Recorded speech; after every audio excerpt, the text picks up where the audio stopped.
Mikel, good to see you, as always. Obviously, every game is an opportunity. Every 3 points is massive between now and the end of the season. But Arsenal versus Liverpool, the league leaders versus the reigning champions, coming to your house, to the Emirates Stadium.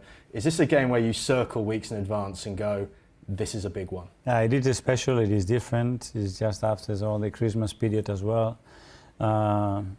It's against the champions, and it's a massive game for us. And we're really excited, we're looking forward to it.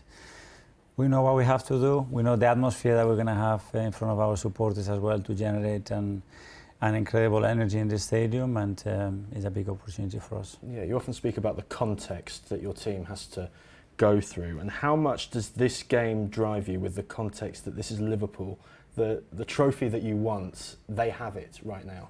How much does that drive you and the team?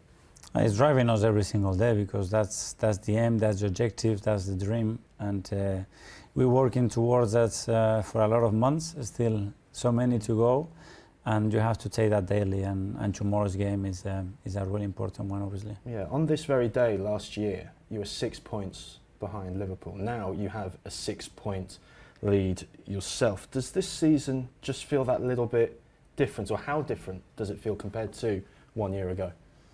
Well, it is different. Obviously, you're talking about just the table, but there are a lot of things that are different that hopefully we have improved. We have shown a huge level of consistency throughout the league and in all competitions, with a lot of issues and different aspects that we have and challenges that we had around it. And yeah, now we need to continue to do what we're doing. Yeah, let's go through some of those differences. So normally at this time of year, the Christmas period, December, early January, has been in the last couple of years when your team has slightly dropped off in terms of points, in terms of attacking quality. But this season it's very different. You've scored 7 goals in 2 games, and things seem to be really clicking in attack at the moment. What do you put that down to? Again, there are moments, and the more you win and the more players are with the right level of confidence. We have recovered a lot of players in the front line, apart from Kai. They are all in a really good moment. They are contributing with goals, with threat, with assists, where they are starting or finishing games as well, which is very, very positive as well. So we have very good options, and yeah, as you said, the team is clicking. Yeah, does that then, this form, set you up really well for a different transfer window that you've had? Does the transfer window feel different compared to a year ago? Well, we had some really bad news last year, and this period we lost Gabi Jesus with an ACL for 1 year, and then we lost Kai Havertz for 4 months. That was a huge blow that you have to deal with for many, many months, and obviously that put a lot of pressure on the team. Yeah, your man management has actually been praised quite a lot recently in terms of squad rotation. For example, Declan Rice, not rushing him back to play against Aston Villa, maybe taking a risk there. But maybe in previous seasons you might have done Bukayo Saka starting on the bench against Bournemouth. Are you almost learning from previous seasons in terms of how to rotate these players? Yes, but as well are the options that you have available. Sometimes you do want to do that, and you are not available to do that. And this season, for example, we had games that we wanted to rotate in the back line, and we didn't have options to do. At the beginning of the season, it was with the front line. Now the team is more stable, the availability is much better as well, and the options are there. And then the players are giving us and giving me every single message that we need to trust them, and they can play in any context and perform really well and win games. Yeah, it was interesting you say last week that you have to change your protocols with regards to Bukayo and sort of how many minutes he has to play. What did you mean by that? Well, but we have to be very, very smart. The amount of minutes that he's played, the load that he's going through as well. It's unique at his age, I would say, and since he started with us, and we need to protect him to get the best out of him, which is the ultimate goal. Yeah, because you have Noni Madueke there. Now, he scored twice against Club Brugge, and then was an unused substitute for the next 3 Premier League games. And now you have Eberechi Eze, the last 4 games. He's not been able to get off the bench. What do you say to those players during those moments where they've come to the club, but they haven't been able to get the minutes that maybe they would have thought they had before? Well, because we are looking at very short periods of time, but Noni has played a lot of games. Ebbs has played more games with us now than he's ever played before January, So again, if they have any doubts, give them clarity, paint the context. the reason why they're here, the way they are contributing, and they've been incredibly good to handle and to manage because they want it so badly. And they know that with the squad that we have, there are going to be moments for all of them.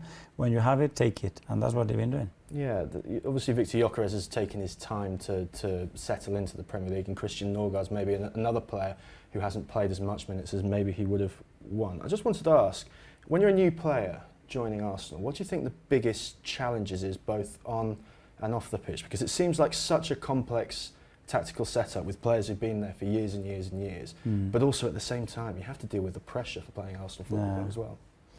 Well, depending on who you are. I mean, if you are Victor, so you said, I always do that exercise with the players, so you come to a new country. Do you speak the language, yes or no? What is your family situation? Because Eddie was very protected. He comes here and he's exposed on his own. He needs to live 5 months in a hotel. Then you start to come here and the schedule changes. You have to play every 3 days in the most demanding league in the world that you never played before. Then is a different system, a different methodology, different teammates that are 9 needs that synergy and that chemistry with them, and then becomes the environment, the pressure and the expectation. So it's a lot of factors to handle, and they are really young men. But they all have an amazing attitude towards it. They understand that it's part of the journey. And the fact that it doesn't, or it goes really well in the beginning, doesn't mean that it's going to stay like this as well for months or years. So it's something that you have to earn and tweak constantly, and it's like shaping a pencil every single day. And we are here and we are responsible to help them to do that, to get the best out of them. When you have players who maybe aren't playing as much, or maybe not playing as well as they like, more players such as Kepa Arrizabalaga as well, he's had to be patient and wait his time alongside Nani, alongside Eze. What do you see from them in the training ground when they're not playing so well? Well, my judgment on a player is understanding how he's fulfilling his role. Kepa, 10 out of 10. Yeah. For his role, what he has to do, what he's doing, unbelievable. Christian, unbelievable. Victor, very good. Okay, he can score more goals, but all the other aspects is extraordinary, you know. And the things that are non-negotiable are the attitude, the energy, the willingness to win, to support the teams. All this is it has to be done. The rest is just moments as well, because this is football. Yeah, we've spoken about Nani and Eberechi Eze not playing as many minutes, but then there's a flip side to it, because then you see Bukayo Saka in great form. Martin Odegaard seems to be back to his very best. How much are they impacted by those guys being around the building and place compared to what you had in previous seasons? Well, that's a reality as well. When you talk about those players and the way they are playing, it's difficult to find the right moment to play that much. But the same with Declan, you know. Declan is doing incredibly well, but he's playing a lot of minutes, but somebody else is playing less minutes. Yeah. The fact is, Mikel, when he hasn't played that many, he has to play as a 9, he was extraordinary. Yeah. That's what we need.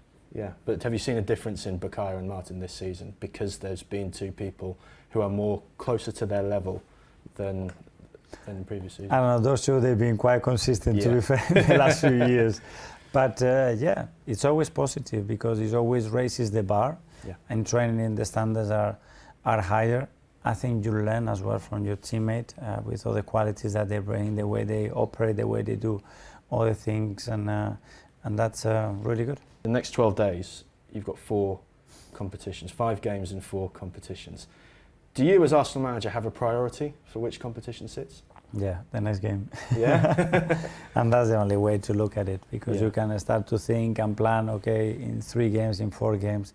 The reality and what this league shows you as well is today, is now, and what we can predict most of the time is pretty different to what we have to face as well. Yeah. So take it, have an overall idea. I think it's very important, because at the end we need to plan certain things, but then there is a moment as well that you have to follow your gut. Yeah, but you're not going to give much detail into the overall idea, are you? No. No, perfect. At Anfield, you lost. Against Man City, you drew. Now, a lot of people say that in order to claim Premier League titles in the second half of the season, you have to claim those big wins.